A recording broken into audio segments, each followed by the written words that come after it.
శ్రీనివాస గోవింద శ్రీ వెంకటేశ గోవింద శ్రీనివాస గోవింద శ్రీ వెంకటేశ గోవింద భక్తవత్సల గోవింద భాగవత ప్రియ గోవింద గోవింద హరి గోవింద గోకుల నందన గోవింద శ్రీనివాస గోవింద శ్రీ వెంకటేశ గోవింద శ్రీనివాస గోవింద శ్రీ వెంకటేశ గోవింద నిత్య నిర్మల గోవింద నీలమేఘ శ్యామ గోవింద గోవింద హరి గోవింద గోకుల నందన గోవింద శ్రీనివాస గోవింద శ్రీ వెంకటేశ గోవింద శ్రీనివాస గోవింద శ్రీ వెంకటేశ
खचितमणिघण्टिका पटलनिनदेन विभ्राजमानम् कटिघटितमेखला खचितमणिघण्टिका पटलनिनदेन विभ्राजमानम्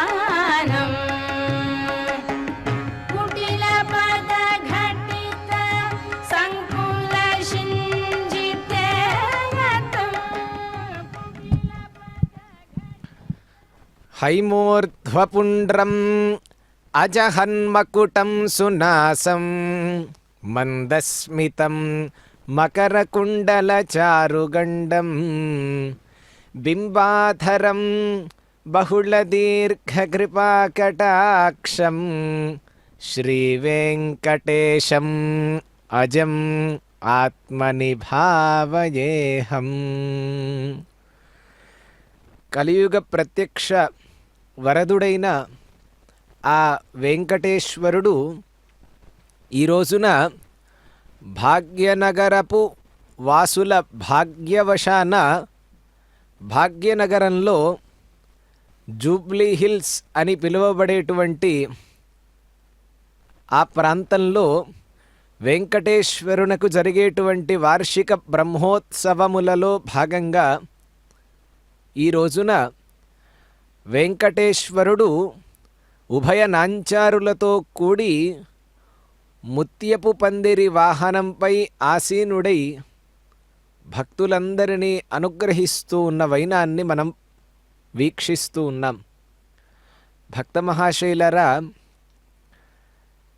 గత 2-3 రోజుల క్రితమే శ్రీనివాస మంగాపురంలో కళ్యాణ వెంకటేశ్వరుని యొక్క బ్రహ్మోత్సవాలను ఎంతో అద్భుతంగా వాహన సేవలనన్నింటినీ కూడా మనం వీక్షించాం. మళ్ళీ అంతే అనుభూతిని మనం ఈ ప్రసార వాహిని ద్వారా ఈ జూబ్లీ హిల్స్ ప్రాంతంలో ఈ రోజున స్వామివారు ముత్యపు పందిరి వాహనంపై మనందరికీ ఆ వెంకటేశ్వరుడే మళ్ళీ మనల్ని అనుగ్రహించటానికి నిత్యోత్సవ శోభితుడు గదా పరమాత్మ. కాబట్టి ఆ విధంగా ఆ ముత్యపు పందిరి వాహనంపై మనందరికీ దర్శనాన్ని అందిస్తూ ఉన్నాడు. సర్వత్రా వ్యాపించి ఉన్నటువంటి పరమాత్మ ఏకత్ర వాహనంపై కూర్చొని మనందరికీ దర్శనం ఇవ్వటం అనేటువంటిది అందరినీ కూడా ఆశ్చర్యచకితులను చేసేటువంటి విషయం. అంతటా వ్యాపించి ఉన్న పరమాత్మ వాహనంపై ఆసీనుడై మనందరికీ దర్శనం ఇవ్వటం ఏమిటండి అనేటువంటి ఒక ప్రశ్న సామాన్యంగా మనందరిలో కూడా కలగవచ్చు. ఎందువలన అంటే ఆ వాహనంపై ఆసీనుడై పరమాత్మ కేవలం తన యొక్క దివ్యమంగళ విగ్రహాన్ని అందరికీ దర్శనపూర్వకంగా అందరికీ చూపించటమే కాదు, అందరికీ దర్శనమివ్వటం కోసమని పరమాత్మ తన యొక్క వైభవాన్ని చాటడానికి కేవలం అక్కడ వాహనాల్ని అధిరోహించటం లేదు. ఆ వాహనాన్ని అధిరోహించి ప్రతి ఒక్క వాహనము యందు ఉన్నటువంటి ఒక తాత్వికతను అందరికీ పంచటం కోసమై పరమాత్మ అందరినీ అనుగ్రహిస్తూ ఆయా వాహనములో ఉన్నటువంటి వైభవాన్ని ఎందుకు ఆ వాహనంగా ఆ వాహనమే ఎందుకు పరమాత్మకు వాహనమైంది అనేటువంటి వైభవాన్ని చాటి చెప్పడానికి పరమాత్మ వ్యాపించి ఉన్నవాడు కూడా వాహనంపై దర్శనాన్ని అందిస్తూ ఉన్నాడు. ఆహా, అద్భుతంగా పరమాత్మ అలంకరణ చేసుకొని తన యొక్క వైభవాన్ని చాటుతూ భక్తజనులంతా కోలాటాది నృత్య ప్రదర్శనలను అన్నింటినీ ప్రదర్శిస్తూ ఒక ప్రక్క ఉండగా, అదేవిధంగా ముత్యపు పందిరి వాహనంపై అర్చక వరేణ్యులు పరమాత్మ కైంకర్యంలో నిమగ్నమై ఉండగా గోవిందనామ స్మరణ నడుమ జరిగేటువంటి వైభవోపేతమైన ఉత్సవం ఏదైతే ఉందో కడు రమణీయంగా అందరికీ దర్శనాన్ని ఆ పరమాత్మయే స్వయంగా అందరికీ ఆ దర్శన భాగ్యాన్ని ఒసగుతూ ఎంతో వైభవాన్ని ఇంకా పరమాత్మ ఇనువడింపచేస్తూ ఉన్నాడు. ముత్యపు పందిరి వాహనంపై ఊరేగుతూ దర్శనమిచ్చేటువంటి ఆ పరమాత్మ కేవలం ముత్యాలు ఉన్నటువంటి ఆ వాహనాన్ని చూసి మురిసిపోమ్మనటం లేదు. ఆ మౌక్తికము యొక్క పుట్టుకను కూడా ఒక్కసారి గుర్తు చేయటం కోసమని పరమాత్మ మనందరికీ ఆ ముత్యపు పందిరి వాహనంపై దర్శనాన్ని అందిస్తూ ఉన్నాడు. ఏమిటండి ఆ ముత్యం ఎలా పుడుతుందండి అంటే, ఆ ముత్యపు చిప్పయందు కేవలం నీటి బిందువు చేత మనం ముత్యం పుడుతుంది అనుకుంటాం. కానీ ఆ ముత్యము యొక్క ఉత్పత్తి ఎలా ఉంటుందంటే నీళ్లతోనే పుడుతుంది. కానీ ఆ నీళ్లు ఎటువంటి నీరు కావాలి అని అంటే వృష్టి, వర్షం పడేటువంటి నీరు ఏదైతే ఉంటుందో ఆ నీరు ఆ శుక్తిక యందు పడితేనే మౌక్తికం ఉత్పన్నమవుతుంది. ఆ వర్షం కూడా ఎప్పుడు పడాలండి అంటే స్వాతి నక్షత్రంతో కూడుకున్నటువంటి ఆ వర్షపు చినుకు గనక ఆ ముత్యపు చిప్పయందు పడితేనే అందులో ఆ చినుకు ముత్యం రూపంగా రూపాంతరం చెందుతుంది.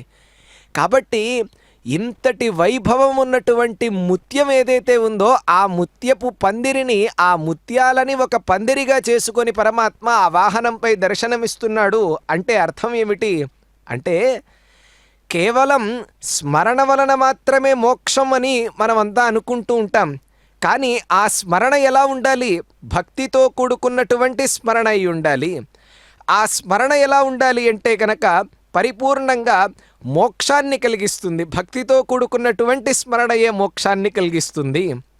అంటే కేవలం స్మరణ చేత మాత్రమే మోక్షము కాదు, భక్తి చేత మాత్రమే మోక్షము కాదు.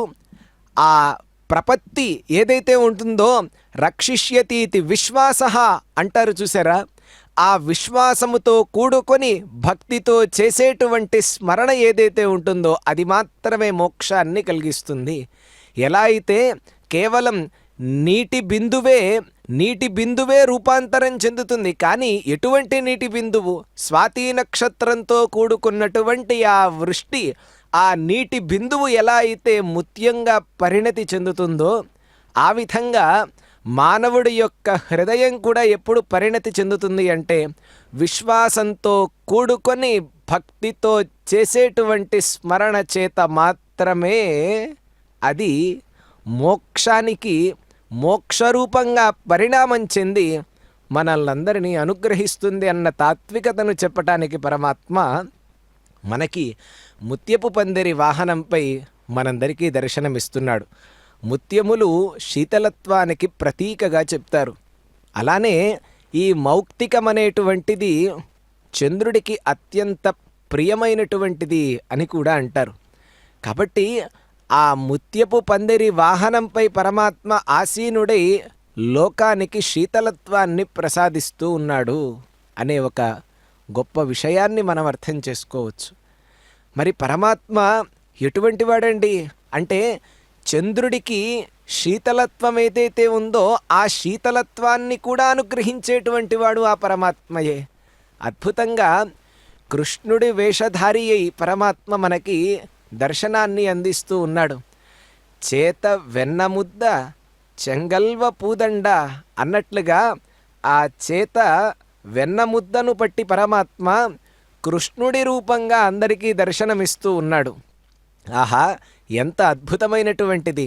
బాలాయ నీల వపుషే నవ కింకిణీక జాలాభిరామ జఘనాయ దిగంబరాయ శార్దూల దివ్య నఖభూషణ భూషితాయ నందాత్మజాయ నవనీతముషే నమస్తే అని అంటారు. అలా పరమాత్మ చిన్నపిల్లవాడిగా వెన్నముద్దని చేతబట్టి ఈ రోజున అలంకారంలో మనకు కనిపించటం లేదు. ఆ విధంగా పెద్దవాడైనటువంటి తర్వాత కూడా పరమాత్మ ఏ విధంగా అంటే పసిపిల్లవాడి దగ్గర నుండి పిల్లవాడిగా మారినప్పుడు కాస్త బాల్యము అప్పుడప్పుడే వీడుతూ ఉన్నప్పటికీ పరమాత్మ ఆ వెన్నను ఏ విధంగా కుండ నుండి తీసుకొని తాను ఆరగిస్తూ పక్క ఉన్నటువంటి పిల్లలందరికీ ఎలా పంచిపెట్టాడో అటువంటి అలంకారంలో పరమాత్మ ఈ రోజున కనిపిస్తూ ఉన్నాడు. ఒక్కసారి ఆ అలంకారాన్ని చూస్తే స్పష్టంగా మనకు అర్థమవుతుంది. కరధృతవరవేణుం కాంచనాలంకృతాంగం సురరిపుకృత శిక్షం భక్తలోకైకరక్షం అన్నట్లుగా భక్తలోకం మొత్తాన్ని అందరినీ కూడా తను అందరినీ రక్షించటానికి అదేవిధంగా అందరికీ శిక్షణ ఇవ్వటం కోసమై పరమాత్మ ఈ ముత్యపు పందిరి వాహనంపై మనందరికీ దర్శనమిస్తూ ఉన్నాడు. ఎటువంటి శిక్షణ ఇస్తాడండి పరమాత్మ అని అంటే శిక్షించటం వేరు, శిక్షణ ఇవ్వటం వేరు, రెండూ చేయగలడు పరమాత్మ. కాబట్టి ఎటువంటి శిక్షణ మనకు కలిగిస్తాడు పరమాత్మ, మనకు ఎటువంటి శిక్షణ అందిస్తాడు అంటే గనక ఎప్పుడైతే గనక పరమాత్మను అన్యథా శరణం నాస్తి అనే భావనతోటి పరమాత్మ చెంతకు ఎవరైతే వస్తారో అప్పుడు పరమాత్మ చెప్పినటువంటి భగవద్గీతలో ఉన్న సారాంశం మొత్తాన్ని లోకానికి చాటి చెప్పటం కోసమై ముత్యములను చూసి మోహంలో పడకుండా ఉండటం కోసమని దానికి తగిన అలంకారాన్ని ముత్యపు పందిరి వాహనంపై తాను ధరించి కేవలం ముత్యములను చూసి మోహించవద్దయ్యా అని లోకానికి సందేశాన్ని అందిస్తూ ఎప్పుడైతే కనుక పరమాత్మ చెంతకు వెళ్తారో ఆర్తో జిజ్ఞాసురర్థార్థి జ్ఞానీచ భరత ఋషభ అన్నాడు కదా. 4 రకములైనటువంటి వారు ఉంటారే, భక్తులు ఉంటారు. కాబట్టి మీరందరిలోకెల్లా జ్ఞాని ఎవరైతే ఉంటారో తేషాం జ్ఞాని నిత్యయుక్తః ఏకభక్తిర్విశిష్యతే ప్రియో హి జ్ఞానినోత్యర్థం అహం సచ మమ ప్రియః అన్నట్లుగా అటువంటి జ్ఞానవంతులు కండి అని అంటున్నాడు పరమాత్మ. అంటే మీరెవ్వరూ భక్తులు కాదు అని దూషించటం లేదు. ఆర్తః జిజ్ఞాసు అర్థార్థి అని అన్నారు. మిగిలినటువంటి 3 ఎవరు అంటే మోక్షం పొందాలి అనుకునేవారే. కాకపోతే మోక్షం పొందాలి అనుకునేటువంటి వాళ్ళల్లో కూడా ఐహికమైనటువంటి సుఖం కూడా వాళ్ళకి తప్పనిసరిగా కావాలి అని కోరుకుంటూ మోక్షాన్ని కోరుకునేవాళ్ళు. కానీ జ్ఞాని అనేటువంటి వాడు ఐహికమైనటువంటి సుఖములను వేటిని కోరుకోకుండా ఆముష్మికమైనటువంటి కేవలం పారమార్థికమైనటువంటి సుఖం ఏదైతే, పరమ సుఖం ఏదైతే ఉంటుందో, ఏ సుఖాన్నైతే పొందిన తర్వాత మళ్ళీ జన్మంటూ తీసుకోవటానికి ఇష్టపడడో అటువంటి శాశ్వతమైన సుఖం, మోక్షం పొందటానికి ఇష్టపడతాడు జ్ఞాని. అటువంటి జ్ఞానులుగా మనమంతా కూడా పరిణతి చెందాలి. మన యొక్క పరిణామం అనేటువంటిది ఆ విధంగా ఉండాలి అని చాటి చెప్పటం కోసమై పరమాత్మ ఈ రోజున కృష్ణుడుగా ముత్యపు పందిరి వాహనంపై మనందరికీ దర్శనాన్ని అందిస్తూ ఉన్నాడు. ఎలా అయితే ఆ సందర్భంలో అక్కడ కుండలో ఉన్నటువంటి వెన్నని తీసుకోవటం కోసమై ఆనాడు పరమాత్మ నిచ్చెన ఎక్కి ఆ విధంగా తీసుకున్నాడో లేదో మనం చూడలేదు కదా. కాబట్టి అటువంటి బెంగ మనందరిలో కూడా ఉండిపోయింది. ఎలా పరమాత్మ ఆ విధంగా నిచ్చెనపై చిన్న చిన్న అడుగులు వేసి ఆ పాత్రలో ఉన్నటువంటి వెన్నను తీసుకున్నాడా అని మనం ఊహించుకుంటాం. కానీ ప్రత్యక్షంగా ఈ రోజున ఈ విధంగా ఇలానేనయ్యా పరమాత్మ ఆ సందర్భంలో కృష్ణావతారంలో నిదానంగా చిన్న చిన్నగా అడుగులు వేసుకుంటూ వెళ్ళి ఆ పాత్రలో ఉన్నటువంటి నవనీతాన్ని తీసుకొచ్చాడు. నవనీతముషే నమస్తే అని అన్నారు. అంటే అంతటి ప్రియుడు, నవనీత ప్రియుడు అని అన్నారు. నవనీతము అంటే రెండు అర్థములు.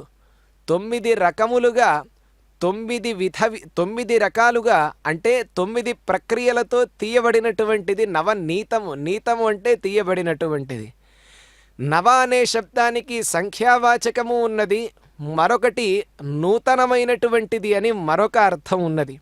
కాబట్టి నవనీతము అంటే అప్పుడే తీయగా, అప్పుడే హాయిగా చిలికిన తరువాత వచ్చేటువంటి వెన్న ఏదైతే ఉంటుందో ఆ కొత్తగా తీయబడినటువంటి వెన్నను స్వీకరించటానికి ఎప్పుడూ ఇష్టపడుతూ ఉంటాడు పరమాత్మ. కాబట్టి నవనీతము అంటే కొత్తగా తీయబడినటువంటిది అని మరొక అర్థం కూడా. అట్లా పరమాత్మ ఆయన యొక్క హృదయం కూడా నవనీతమైనటువంటి హృదయం. అంటే నవనీతము ఏ విధంగా ఉంటుందో ఇందాక అనుకున్నట్లుగా కొత్తగా తీయబడిన హృదయం అని అర్థం చేసుకోకూడదు. నవనీతము ఎంత మృదువుగా ఉంటుందో ఆయన యొక్క హృదయం కూడా అంత మృదుత్వంతో కూడి ఉంటుంది అని అర్థం చేసుకోవాలి. అట్లా అటువంటి నవనీత హృదయుడైన పరమాత్మ ఈ రోజున నవనీతుని యొక్క అలంకారమున మనందరికీ మన యొక్క హృదయములు కూడా నవనీతము వలె ఉండేందుకు, నవనీతము వలె పరిణతి చెందాలి అనేటువంటి గొప్ప సంకల్పాన్ని తీసుకొని పరమాత్మ మనల్నందరినీ అనుగ్రహించటం కోసమై ఆ ముత్యపు పందిరి వాహనాన్ని అధిరోహించి మనందరికీ దర్శన భాగ్యాన్ని అందిస్తూ ఉన్నాడు. అటువంటి పరమాత్మను మనమంతా వీక్షిద్దాం. గోవిందనామస్మరణ కేవలం ఎన్నో ప్రాంతాలలో జరుగుతూ ఉంటుంది. మనకు ప్రధానమైనటువంటి క్షేత్రం తిరుమలలో నిరంతరం జరుగుతూ ఉంటుంది. అదేవిధంగా ఈ గోవిందనామస్మరణ ఆ భారతం మొత్తం కూడా ప్రతిధ్వనించేలా ప్రతి ఒక్క చోట ప్రధానమైనటువంటి నగరములు ఎక్కడైతే ఉన్నాయో అంతా అనుకుంటాం ప్రధానమైనటువంటి నగరాలలో పరమాత్మని ప్రతిష్ఠింపచేస్తే అదేదో హడావిడిగా వచ్చి వెళ్ళిపోతారు కదండి పరమాత్మ దగ్గరికి. అక్కడ ఎందుకు ప్రతిష్ఠ చేయటం అని అంటే, ఉరుకుల పరుగుల ప్రపంచంలో ఉంటూ కాస్త మన యొక్క పరుగుని కాసేపు ఆపి 2 నిమిషాలైనా పరమాత్మను దర్శించుకుంటే ఆ తత్వం ఒక రోజులో అర్థం కావలసినది. పరమాత్మ యొక్క తత్వం ఏదైతే ఉందో ఆయన అనుగ్రహం ఒక రోజున పరుగున వచ్చి నమస్కరించుకుంటే పొందలేకపోవచ్చేమో, కానీ 365 రోజులు కూడా పరుగులతో కూడుకున్నటువంటి ప్రపంచాన్ని ప్రత్యక్షంగా చూడగలం. అటువంటి భాగ్యనగరంలో స్పష్టంగా కనిపిస్తూ ఉంటుంది ఆ ప్రపంచమంతా. అటువంటి వారంతా కూడా హ్రాసత్వాన్ని పొందకుండా ఉండటం కోసమై పరమాత్మ ఆ ప్రాంతానికి వచ్చి అక్కడ ఉన్నటువంటి భక్తులందరినీ కూడా అనుగ్రహించటానికి తానే స్వయంగా ఆలయాన్ని నిర్మింప చేసుకొని అందరికీ అనుగ్రహిస్తూ ఉన్నాడు, అందరినీ అనుగ్రహిస్తూ ఉన్నాడు పరమాత్మ. కాబట్టి అటువంటి పరమాత్మ యొక్క దర్శనాన్ని మనమంతా చేసుకుందాం. పున్నాగ రాజాధిరూఢ పురుషోత్తమ అని నమస్కరించుకుందాం, అనుగ్రహాన్ని పొందుదాం.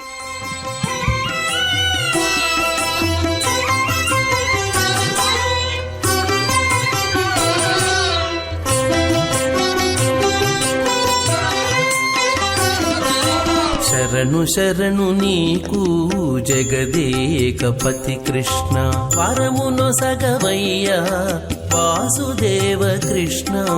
శరణు శరణు నీకు జగదేకపతి కృష్ణ, పరమున సగవయ్య వాసుదేవ కృష్ణ. శరణు శరణు నీకు జగదేకపతి కృష్ణ.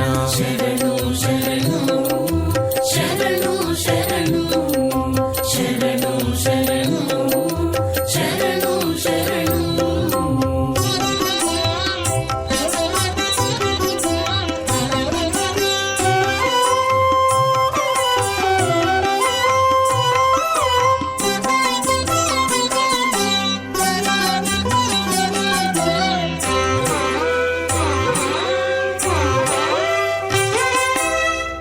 మద్దులు విరిచినట్టి మాధవ కృష్ణ, సుద్దులు చెప్పవయ అచ్యుత కృష్ణ. మద్దులు విరిచినట్టి మాధవ కృష్ణ, సుద్దులు చెప్పవయ్య అచ్యుత కృష్ణ. మాధవ కృష్ణ అచ్యుత కృష్ణ.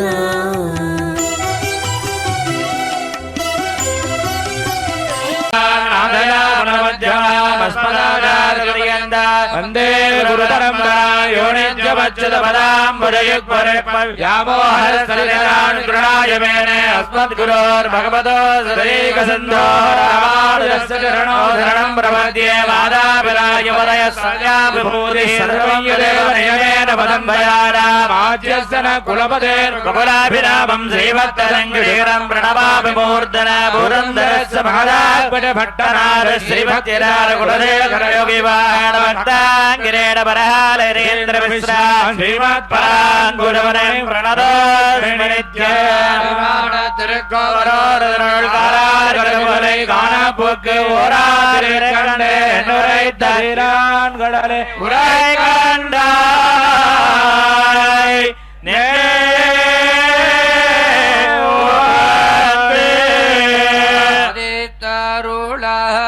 தருளாதிரு கண்டே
అచ్యుత కృష్ణ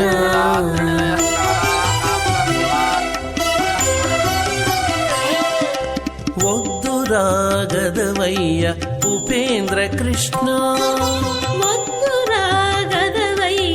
ఉపేంద్ర కృష్ణ ముద్దులు గురియవయ్య ముకుంద కృష్ణ ముద్దురాగదవయ్య ఉపేంద్ర కృష్ణ ముద్దులు గురియవయ్య ముకుంద కృష్ణ ముద్దులు గురియవయ్య ముకుంద కృష్ణ శరణు శరణు నీకు జగదేకపతి కృష్ణ శరణు శరణు శరణు శరణు శరణు శరణు శరణు శరణు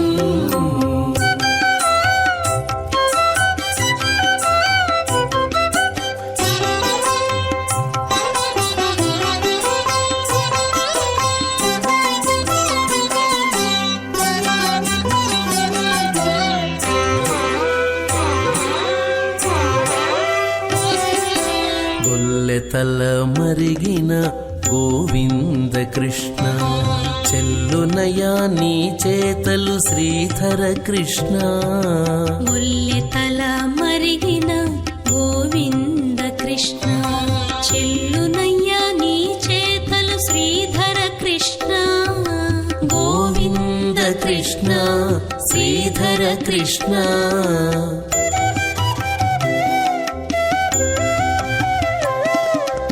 అల్లన దొంగాడవయ్య హరి శ్రీకృష్ణ అల్లన దొంగాడవయ్య హరి శ్రీకృష్ణ మల్లుల గెలిచినట్టి మధుసూదన కృష్ణ అల్లన దొంగాడవయ్య హరి శ్రీకృష్ణ మల్లుల గెలిచినట్టి మధుసూదన కృష్ణ శరణు శరణు నీకు జగదేకపతి కృష్ణ శరణు శరణు శరణు శరణు శరణు శరణు శరణు శరణు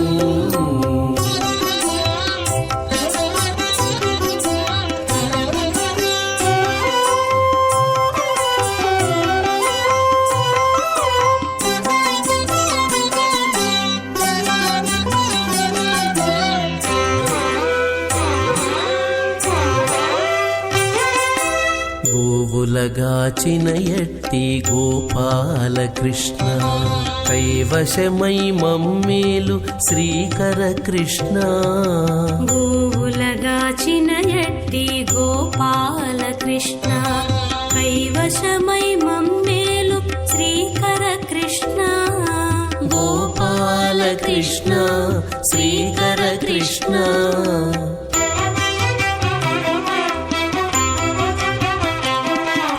నా విన్నపమాలించు నారాయణ కృష్ణ నా విన్నపమాలించు నారాయణ కృష్ణ సేవకుడ జుమ్మి నీకు శ్రీ వెంకట కృష్ణ నా విన్నపమాలించు నారాయణ కృష్ణ సేవకుడ జుమ్మి నీకు శ్రీ వెంకట కృష్ణ శరణు శరణు నీకు జగదేకపతి కృష్ణ పరమున సగవయ్య వాసుదేవ కృష్ణ శరణు శరణు నీకు జగదేకపతి కృష్ణ శరణు శరణు శరణు కృష్ణం కమలపత్రాక్షం పుణ్యశ్రవణకీర్తనం వాసుదేవం జగద్యోనిం నౌమి నారాయణం హరిం. వెంకటేశ్వరుడు శ్రీభూ సమేతుడై ముత్యపు పందిరి వాహనంపై భాగ్యనగరము నుండి మనందరికీ అనుగ్రహాన్ని అందిస్తూ ఉన్నాడు. అలా కృష్ణావతారంలో పరమాత్మ మనందరికీ ఈ రోజున నవనీత కృష్ణుడుగా దర్శనాన్ని అనుగ్రహిస్తూ ఉన్నాడు. ఆ కృష్ణ పరమాత్మ ఉద్భవించేటువంటి సందర్భంలో ఎలా ఉన్నది అంటే ఆనందరూప భగవన్నయి తేవతారే ప్రాప్తే ప్రదీప్త భవదంగ నిరీయమాణై కాంతివ్రజైరివ ఘనాఘన మండలైర్ద్యాం ఆవృణ్వతీ విరురుచే కిల వర్షవేళ అని అంటారు నారాయణ భట్ట తిరువారు. అంటే పరమాత్మ ఆనంద స్వరూపుడవయ్యా నువ్వు. అద్భుతమైనటువంటి మాట. ఆనంద స్వరూపుడు అంటే ఆనందమే తానుగా కలిగినటువంటి వాడు ఆయన.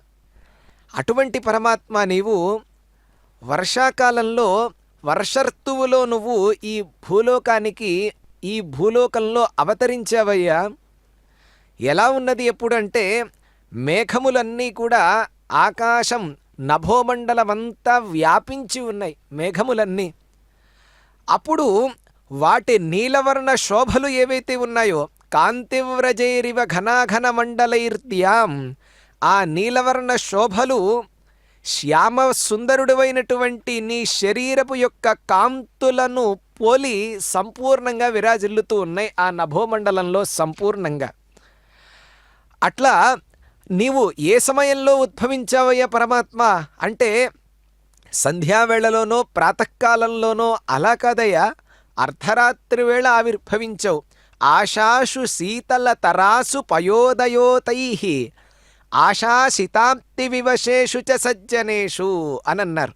ఆశాసు శీతల తరాసు పయోదతోయై షోడశ కళలతో విలసిల్లేటువంటి చంద్రుడు ఉదయించినట్లుగా ముల్లోకముల యొక్క క్లేశములను తొలగించేటువంటి నీవు అర్ధరాత్రి వేళ ఆవిర్భవించావయ్యా.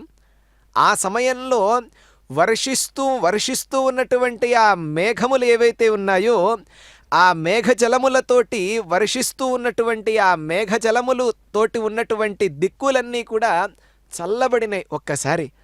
అంటే తమ కోరికలు ఫలించినందుకు సజ్జనులందరూ కూడా నైషా కరోదయ విధౌ నిశిమధ్యమాయాం క్లేశాపహస్త్రి జగతాం త్విమిహావిరాసీహి అని అంటారు. అంటే వాళ్ళ కోర్కెలన్నీ కూడా ఫలించినందుకు సజ్జనులందరూ కూడా పరమానంద భరితులైపోయినారు. అంత పరమాత్మ ఆ విధంగా అవతరించగానే అపూర్వమైనటువంటి శోభలన్నీ కూడా వెదజల్లినాయి. ఆ సందర్భంలో బాల్యస్పృశాపి వపుషా దుధుషా విభూతి ఉద్యత్కిరీటకటకాంగదహారభాసాహ అని అన్నారు. అంటే ఎక్కడైతే పరమాత్మ అవతరించాడో అక్కడ చాలా నీలమేఘఛాయలతో విలసిల్లుతూ పరమాత్మ చిన్న శిశువుగా ఉన్నప్పుడే పరమాత్మ యొక్క విభూతులైనటువంటి శంఖచక్ర గదా పద్మములు ఏవైతే ఉంటాయో అవన్నీ కూడా పరమాత్మ చెంత ఉండి అద్భుతంగా ప్రకాశిస్తూ ఉన్నాయి. ఎవరండి పరమాత్మ అనుకుంటున్నారా? అదుగోండి ఆ ముత్యపు పందిరి వాహనంపై దర్శనం వసగుతూ ఉన్నాడే ఆ పరమాత్మ ఉద్భవించినప్పుడే. ఇంకా ఎలా ఉన్నాడు ఆ పరమాత్మ ఉద్భవించినప్పుడే అంటే కిరీట కంకణములు భుజకీర్తులన్నింటినీ కూడా మణిహారములను శంఖారి వారిజ గదా పరిభాసితేన మేఘాసితేన పరిలేశిధ సూతిగేహే అని అన్నారు. అలా ఉద్భవించటమే పరమాత్మ కిరీట హారాభరణ కుండలాంగద భూషితుడై పరమాత్మ ఒక్కసారిగా అవతరించాడట. అవతరిస్తే అద్భుతంగా వసుదేవుడు స్తుతించాడు. ఒక్కసారి ఆనందంతో పొంగిపోయి దేవ ప్రసీద పరపూరుష తాపవల్లీ నిర్లూనదాత్ర సమనేత్ర కళావిలాసిన్ అని అన్నారు. పరమాత్మ మా అందరి యందు నీవు ప్రసన్నుడుగా ఉండవయ్యా. నీ యొక్క నేత్ర విలాసములు ఎలా ఉన్నాయి అంటే తాపత్రయములనేటువంటి తీగలను కోసేటువంటి కొడవలిలాగా, అంటే తాపత్రయములనేటువంటి తీగలను మాకు తాపత్రయములు తీగల్లాగా చుట్టుకొని ఉన్నాయ్యా పరమాత్మ. తాపవల్లి నిర్లూనదాత్ర అని అన్నారు. ఆ తాపత్రయములనేటువంటి తీగలని కొడవలిలాగా అనాయాసంగా కోసేస్తావయ్యా. అలా ఉన్నాయి నీ యొక్క నేత్ర విలాసములు, కొడవలిలాగా ఉన్నాయి. మా యొక్క తాపత్రయములనేటువంటి తీగలను కోసే కొడవలిలాగా ఉన్నాయి. అయితే నీవు ఖేదాన పాకురు కృపా గురుభిక్కటాక్షై ఇత్యాదితేన ముదితేన చిరన్నుతో అభూహు అని అన్నారు. అంటే సర్వనియామకుడమైనటువంటి నీవు ఓ పరమాత్మ నీ దయా పరిపూర్ణమైనటువంటి కటాక్షముల చేత నా బాధలనన్నింటినీ తొలగించవయ్యా అని ఒక్కసారి నమస్కరించుకున్నాడు. అప్పటి వరకు తన యొక్క పత్ని అగ్రజుడైనటువంటి కంసుడు మహానుభావుడు ఎన్ని ఇబ్బందులకు గురి చేయాలో అన్ని ఇబ్బందులకు గురి చేశాడు. ఆ గురి చేసిన తరువాత చాలా బాధపడిపోతూ ఉన్నాడు. అప్పటి వరకు అంటే ఈ సంతానం కూడా ఏమవుతుందా అని బాధపడుతూ ఉన్నాడు. ఒక్కసారిగా పరమాత్మ అవతరించగానే ఆనందంతో చేసినటువంటి స్తుతి ఇదంతా. నా బాధలనన్నింటినీ కూడా ఖేదాన్ అపాకురు అని అన్నాడు ఒక్క మాట. అటువంటి బాధలనన్నింటినీ పోగొట్టవయ్యా అని వసుదేవుడు పరమాత్మను చూసి ఆనందంలో పరిపరి విధాలుగా స్తుతించాడు. ఆ స్తుతికి ప్రీతి పొందాడు పరమాత్మ. అంటే మానవుడిగానే బాలరూపాన్ని ధరించాడు. అంటే దేవకీదేవి కోరినటువంటి రీతిగా మానవ బాలుడి రూపాన్ని ధరించి అందరినీ అనుగ్రహించి చివరికి జగద్గురువైనాడు పరమాత్మ. అది విశేషం. ఆ కృష్ణావతారంలో అద్భుతంగా ఆ అవతారంలో ఉన్న పరమాత్మయే కలియుగంలో వెంకటేశ్వరుడుగా మనకి తిరుమల క్షేత్రంలో భక్తుల పాలిట కల్పద్రుమమై అనుగ్రహాన్ని ఇస్తూ ఉన్నాడు. ఆ పరమాత్మయే భాగ్యనగర వాసులందరికీ భాగ్యాన్ని కలిగించటానికై ఆ ప్రాంతంలో ఆ పర్వతం మీద జూబ్లీ హిల్స్ అని అన్నారు. జూబ్లీ అనే శబ్దానికి జయంతి అని ఒక అర్థం ఉన్నది సహజంగా. ఆ జయంతి హిల్స్ అంటే గనక పర్వతము, జయంతి పర్వతము అని అన్నారు. నిజమైనటువంటి జయంతి పరమాత్మ వెళ్ళిన తర్వాతే ఆ పర్వతానికి జరుగుతూ ఉన్నది అని మనం భావించుకోవచ్చు. అట్లా అటువంటి పర్వతంపై ఉండి అందరినీ అనుగ్రహిస్తూ పరమాత్మ ఒక్కటే సందేశం ఇస్తూ ఉన్నాడు. ఎంతటి వారైనప్పటికీ కూడా జీవితంలో కాస్త ప్రశాంతంగా ఉన్నప్పుడు మాత్రమే వాళ్ళ పనుల యందు వాళ్ళు నిమగ్నమై సాఫల్యాన్ని పొందగలరు. కాబట్టి ఎప్పుడు ప్రశాంతంగా ఉండగలరు అంటే తాపత్రయములను పోగొట్టుకున్నప్పుడు మాత్రమే. ఆ తాపత్రయములు పోగొట్టుకోవటానికి ఇప్పటి వరకు ప్రపంచంలో ఎవరూ కూడా ఈ భూమండలం మీద ఔషధాన్ని కనిపెట్టలేదు. ఒక్కటే ఒక్క ఔషధం పరమాత్మ అనేటువంటి ఔషధం. ఆయన ఉంటేనే, అందువల్లే నిరామయం కృష్ణ రసాయనం పిబ అని అంటారు. అంటే ఎప్పుడూ కూడా కృష్ణుడి యొక్క రసాయనము అంటే ఆయన యొక్క కృష్ణ అనేటువంటి నామమే గొప్ప ఔషధం వంటిది అని అంటారు. అందుకే ముకుందమాలలో కూడా వ్యామోహ ప్రశమౌషధం అని అన్నారు. అంటే వ్యామోహములను తొలగించటానికి, వ్యామోహము అనేటువంటి వ్యాధి పోవటానికి గొప్పదైన ఔషధం ఏమిటి అంటే కృష్ణాఖ్యమాపీయతాం అని అంటారు. కృష్ణుడు అనేటువంటి పేరుని ఔషధంగా మలచుకొని ఎవరైతే స్వీకరిస్తూ ఉంటారో అటువంటి వారికి వ్యామోహం దరిచేరదు అని అన్నారు. ఒక పాశ్చాత్య పండితుడు నిజమా అనుకొని కొంతకాలం అభ్యాసం చేసి అద్భుతమైన ఫలితాన్ని పొందాడు. పొందిన తర్వాత ఇది నిజమే అని అన్నారు. ఈ స్తోత్రంలో రాసినటువంటి ఆ మహాపురుషుడు అనుభవించి రాశాడు. ఇదంతా కూడా స్తోత్రములు కేవలం పంక్తులుగా ఉండి అందులో ఉన్నటువంటి అక్షరాలను చూసి మురిసిపోవటం కాదు, అనుభవించాలి అని చెప్పాడు. ఎవరండి? భారతీయుడు కాదు, ఒక పాశ్చాత్యుడు చెప్పారు. నిరామయం కృష్ణ రసాయనం పిబ అన్నారు, కృష్ణాఖ్యమాపీయతాం అని అన్నారు. అంటే ఆ కృష్ణుడిని త్రాగటం ఏమిటండి ఔషధంగా అని పరిశోధన చేసిన తరువాత అద్భుతంగా తనకు వ్యామోహం పోవటం కోసమని నిదానంగా ప్రారంభించాడట. చిట్ట భారతదేశం వచ్చి సంపూర్ణంగా ఆయన అప్పటి వరకు దేన్నైతే పొందలేదో దాన్నంతా కూడా పొంది చివరికి ఎంతటి విషయాన్ని కోల్పోయాడో దాన్నంతా ఇక్కడ మళ్ళీ తన ధ్యానము ద్వారా, తన మననము ద్వారా సంపూర్ణంగా అర్థం చేసుకొని శరీరాన్ని కూడా ఇక్కడే విడిచిపెట్టాడు. కాబట్టి అటువంటి గొప్పదైనటువంటి ఔషధం పరమాత్మ నామము అనేటువంటిదే. కాబట్టి అట్లా అందరినీ అనుగ్రహిస్తూ సమం పశ్యన్ హి సర్వత్ర సమవస్థితమీశ్వరం అని అంటారు. అంటే ఎప్పుడు మనలో అటువంటి దివ్యమైన భావం కలుగుతుంది అంటే అందరినీ సమానమైనటువంటి దృష్టితో చూసినప్పుడు మాత్రమే మనం మోక్షం పొందేందుకు ఒక అడుగును ముందుకు వేసిన వాళ్ళం అవుతాం. అదే చెప్పాడు పండితుడు అనేటువంటి వారు ఎవరంటే శునిచైవ శ్వపాకేచ పండితాహ సమదర్శినః అని అన్నారు. అంటే సమదర్శిత్వం అనేటువంటిది ఎప్పుడు అలవడుతుందో అప్పుడు మాత్రమే మోక్షానికి మనం వెళ్ళటానికి అర్హులమే తప్ప కేవలం భగవంతుడు కనిపించినప్పుడు నమస్కారం చేసుకొని కష్టం వచ్చినప్పుడు నమస్కారం చేసుకొని కష్టం తీరిన తర్వాత పొరపాటును కూడా కృతజ్ఞత కూడా చెప్పుకోం. కాబట్టి అటువంటి కృతజ్ఞతా భావం మనలో ఉండేట్టుగా అనుగ్రహించాలని కోరుకుందాం.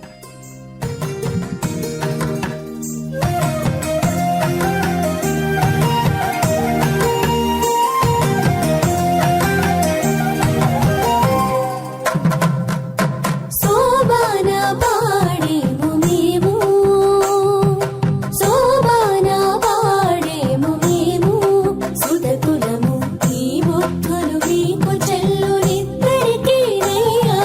శోభాన పాడేము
వసుదేవసుతం దేవం కంసచాణూరమర్దనం దేవకీ పరమానందం కృష్ణం వందే జగద్గురుం. పవిత్రమైనటువంటి స్వామివారి యొక్క వాహన సేవను మనమంతా వీక్షిస్తూ మన యొక్క మనస్సులన్నీ కూడా పవిత్రమవ్వాలి అని నమస్కరించుకుంటూ పరమాత్మ మనకు అనుగ్రహించాలి అని పరిపరి విధాలుగా ప్రార్థించుకుంటూ పరమాత్మ యొక్క దర్శనాన్ని చేసుకుందాం. ఇందాక అనుకున్నట్లుగా ముత్యములనేటువంటివి చంద్రుడికి అత్యంత ప్రీతికరమైనటువంటివి అని అన్నాం. అదేవిధంగా ముత్యపు పందిరి వాహనంపై అధిరోహించిన పరమాత్మను ఈ సందర్భంలో వీక్షించటం వలన కలిగే ఫలితం ఏమిటి అని అంటే, ఎవరికైతే గనక మనస్సు చంచలంగా ఉంటుందో, అంటే నిశ్చలంగా లేకుండా చంచలంగా ఎవరికైతే ఉంటుందో ఆ చంచలత్వమును పోగొట్టేటువంటి వాడు పరమాత్మ. ఎందువల్లండి ఈ మాట ఎలా చెప్తున్నామంటే, భగవద్గీతలోనే సంపూర్ణంగా విషయములనన్నింటినీ చెప్పుకుంటూ పరమాత్మ 6వ అధ్యాయంలో ఆత్మ సంయమ యోగంలో విషయములనన్నింటినీ స్పృశించిన తరువాత ఆత్మతత్వాన్ని చెప్తూ ఉన్నాడు. అర్జునుడు ఒక్కసారిగా ప్రశ్న వేశాడు, ఏమయ్యా కృష్ణ పరమాత్మ, చంచలం హి మనఃకృష్ణ ప్రమాధి బలవదృఢం తస్యాహం నిగ్రహం మన్యే వాయోరివ సుదుష్కరం అని అన్నాడు. ఏమయ్యా, మనస్సు చంచలంగా ఉండకుండా ఉంటుందా ఎక్కడైనా కృష్ణ? ఇన్ని విషయములనన్నింటినీ చెప్తున్నావు, మనస్సు నిగ్రహించుకోవాలి అంటున్నావు. వాయువుని బంధించటం అనేటువంటిది ఎలా కష్టమో అంతే కష్టం కదయ్యా మనస్సుని కూడా నిగ్రహించుకోవటం. ఈ విషయములన్నీ కూడా నాలో ప్రవేశించటం లేదు. చంచలం హి మనఃకృష్ణ ప్రమాధి బలవదృఢం అని ఒక్కసారిగా అడగగానే కృష్ణ పరమాత్మ నవ్వుకుంటూ సమాధానం చెప్పాడు. ఏమయ్యా అర్జున, అసంశయం మహాబాహో మనోదుర్నిగ్రహంచలం అభ్యాసేనతు కౌంతేయ వైరాగ్యేణ చ గృహ్యతే అని అన్నారు. కృష్ణ పరమాత్మ సమాధానం చెప్పాడు అద్భుతంగా. ఏమయ్యా అర్జున, ఒక్కటేనయ్యా, మనస్సు నిలకడగా ఉండదు, చంచలంగానే ఉంటుందనే విషయంలో ఏమాత్రం సంశయం లేదు, నాకు కూడా సంశయం లేదు. కానీ రెండు విధములుగా అభ్యాసాన్ని చేస్తే తప్పకుండా మనస్సుని వశపరుచుకోవచ్చు అని అన్నాడు. ఏమిటండి ఆ 2 రకములైనటువంటి అభ్యాసములు అనంటే, ఒకటి అభ్యాసమే ఒక అభ్యాసం. ఏమిటి అభ్యాసం? తదేకము తద్బుద్ధయః తదాత్మానః తన్నిష్ఠాః తత్పరాయణాః అనే ఒక అభ్యాసాన్ని కనుక చేస్తే, అభ్యాసము అంటే దాన్ని నిలకడగా ఉండేందుకు, ఆ నిలకడగా ఉంచేందుకు కనుక అభ్యాసం చేయాలి. ఎప్పుడు నిలకడగా ఉంటుందండి అంటే పరమాత్మ విషయకమైనటువంటి బుద్ధి ఉండాలి. తద్బుద్ధయః తదాత్మానః, ఆ పరమాత్మ విషయకమైనటువంటి, ఆ పరమాత్మ విషయమునకు సంబంధించినటువంటి ధ్యానమును ఎప్పుడూ కూడా నిరంతరం అవిచ్ఛిన్నంగా చేస్తూ ఉండాలి. తదాత్మానః తన్నిష్ఠాః, దాని యందే నిష్ఠత్వం కలిగి ఉండాలి, నిష్ఠ కలిగి ఉండాలి. తప్పకుండా పరమాత్మ మనల్ని అనుగ్రహిస్తాడు అనేటువంటి దృఢమైన విశ్వాసంతో నిష్ఠ కలిగి ఉండాలి. తత్పరాయణాః, ఆ పరమాత్మ కన్నా నాకు ఈ ప్రపంచంలో మరొకటి ఏదీ కూడా విలువైనటువంటిది లేదు అని తత్పరాయణుడుగా ఉండాలి. అప్పుడుగా అభ్యాసేనతు కౌంతేయ వైరాగ్యేణ చ గృహ్యతే. రెండవది వైరాగ్యమును పొందాలి. వైరాగ్యం పొందటం శక్యమా? అయ్యో, కలియుగంలో ఇంత మంచి మాట అంటున్నారేమిటండి, ఇంత పెద్ద మాట అంటున్నారు అనుకోవచ్చు. కానీ అది కొంతమంది మహాపురుషులకు సాధ్యమయ్యేటువంటిది. అందరికీ సాధ్యపడకపోతే పరమాత్మ ఇంకొక మార్గాన్ని చెప్పాడు కదా, అభ్యాస మార్గాన్ని. కాబట్టి ఆ మార్గములో అయినా వెళ్ళి మన మనస్సుని నిగ్రహించుకోవచ్చు అని పరమాత్మ సందేశాన్ని అందిస్తూ ఉన్నాడు. ముత్యపు పందిరి వాహనంపై అధిరోహించి పరమాత్మ అందరి మనస్సులను నిగ్రహించుకునేటువంటి ఉపాయాలను బోధిస్తూ ఉన్నాడు. సరి అయినటువంటి నగరంలో సరైనటువంటి ఉపదేశాన్ని అందిస్తూ ఉన్నాడు. ఎందువలన అంటే ప్రాతకాలంలో ఎప్పుడో ఇల్లు వదిలిపెట్టి వెళ్ళిపోయినటువంటి వారంతా రాత్రికి ఎప్పుడో చేరుతారు ఇంటికి. మళ్ళీ ఉదయాన్ని మళ్ళీ ప్రాతకాలంలో మళ్ళీ ఉరుకులు పరుగులే. ఆ ప్రపంచంలో ఉన్న వారందరికీ పరమాత్మ సరైనటువంటి సందేశాన్ని సరైనటువంటి సమయంలో అందించటం కోసమై ఈ రోజున ముత్యపు పందిరి వాహనంపై ఉండి ఆబాలగోపాలానికి అందరినీ కూడా సంతోషపరుస్తూ అందరికీ సందేశాన్ని అందిస్తూ ఉన్నాడు.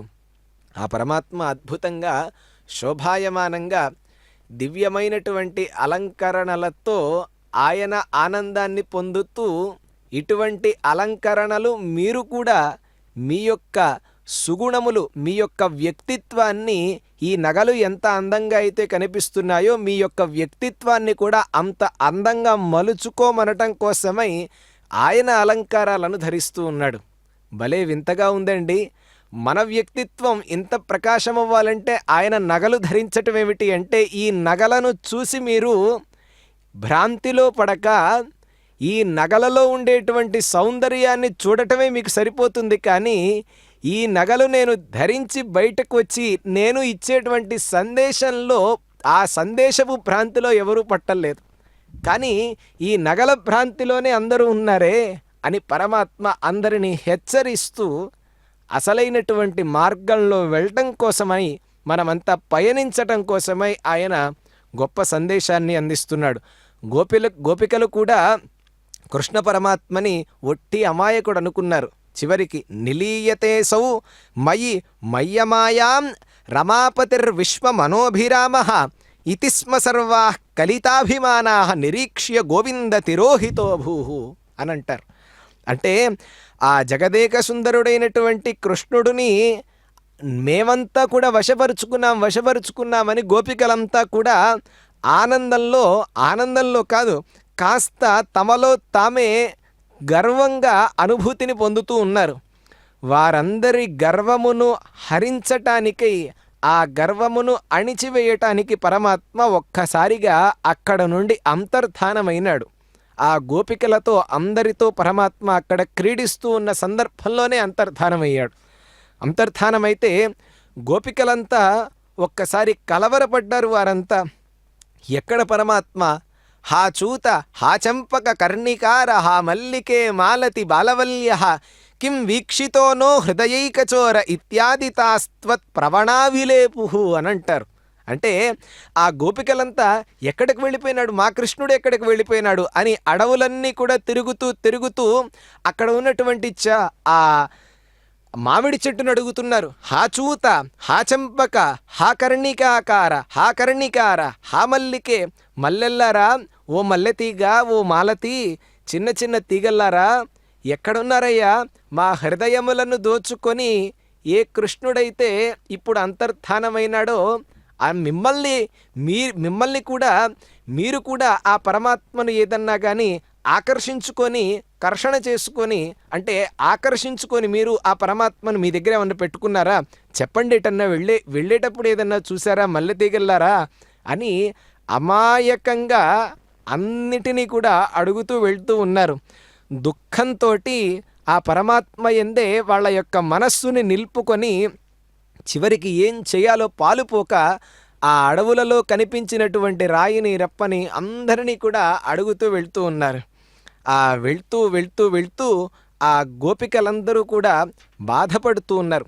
బాధపడుతూ ఉన్న సందర్భంలో చిరునవ్వుతో ఒక్కసారిగా తథావ్యథా సంకుల మానసానాం వ్రజాంగనానాం కరుణైక సింధో అన్నట్లుగా గోపికలందరూ కూడా కలవరపడుతూ ఉంటే ఒక్కసారిగా దయార్ద్ర హృదయుడైనటువంటి నీవయ్యా పరమాత్మ, అదిగోండి ఎలా అయితే పరమాత్మను చూడటానికి తహతహలాడుతున్నారో భక్తులంతా, గోపికలంతా కూడా ఆ సందర్భంలో అలా ఉన్న తరుణంలో గోపికలందరి మీద కూడా దయతలచి జగత్రయీ మోహనాత్మ త్వం ప్రాదురాసీహి అయి మందహాసే అని అన్నారు. అంటే ఆ మందస్మితుడై ఒక్కసారిగా పరమాత్మ గోపికలందరి మీద కూడా దయతలచి చిరునవ్వుతో ఒక్కసారి సాక్షాత్కరించారు వాళ్ళందరి యొక్క కళ్ళ ఎదుట. అట్లా ఎప్పుడా పరమాత్మ బ్రహ్మోత్సవములు వస్తాయి అని ఎదురు చూస్తున్నటువంటి భాగ్యనగరపు వాసులందరికీ కూడా తిరుమలకు వచ్చి దర్శనం చేసుకునేవారు అందరూ వస్తారు తిరుమలకి. కానీ ఈ సందర్భంలో తిరుమలలో కాకుండా అక్కడ బ్రహ్మోత్సవాలు జరుగుతున్నాయి. మా దగ్గర ఎప్పుడు జరుగుతాయి? అందరూ వస్తారు, తిరుమల క్షేత్రం అద్భుతం, ఏమాత్రం సందేహం లేదు. కానీ అక్కడ వారంతా మా దగ్గర కూడా ఉన్నాడు కదా పరమాత్మ, ఆయన బ్రహ్మోత్సవం ఎప్పుడు జరుగుతుంది ఇక్కడ అని ఎదురు చూస్తూ ఇప్పటికి బ్రహ్మోత్సవం సంవత్సరమునకు ఒక పర్యాయం జరిగేటువంటి ఇక్కడ బ్రహ్మోత్సవంలో ఎంతో ఆనందోత్సాహములతోటి వారి వారి నృత్య ప్రదర్శనలను ఆ గానం చేసేవారు, వేదపారాయణ, ప్రబంధ పారాయణ, అర్చక వరేణ్యుల పరివేష్టితమైనటువంటి ఈ ఉత్సవం అద్భుతంగా రమణీయంగా మనందరికీ దర్శనాన్ని కలిగిస్తూ ఉన్నది. అలా పరమాత్మ వీరందరికీ దర్శనం ఇవ్వటానికి ఒక్కసారిగా ముత్యపు పందిరి వాహనంపై ఈ రోజున కృష్ణావతారంలో దర్శనాన్ని అందిస్తూ ఉన్నారు.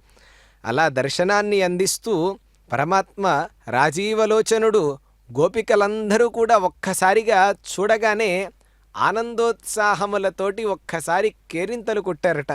వారంతా ఆ కేరింతల ఆనందంతో మురిసిపోయినారు.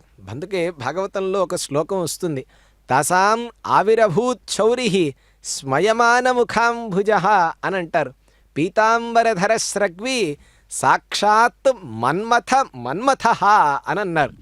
ఒక్కసారిగా కలవరపడుతూ ఉన్నటువంటి గోపికల మధ్యలో ఒక్కసారి సాక్షాత్కరించాడు. తాసాం ఆవిరభూత్, ఒక్కసారిగా ఉద్భవించాడు ఆయన. అలా ఉద్భవించిన పరమాత్మ మనకు అనుగ్రహించుగాక.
ఓం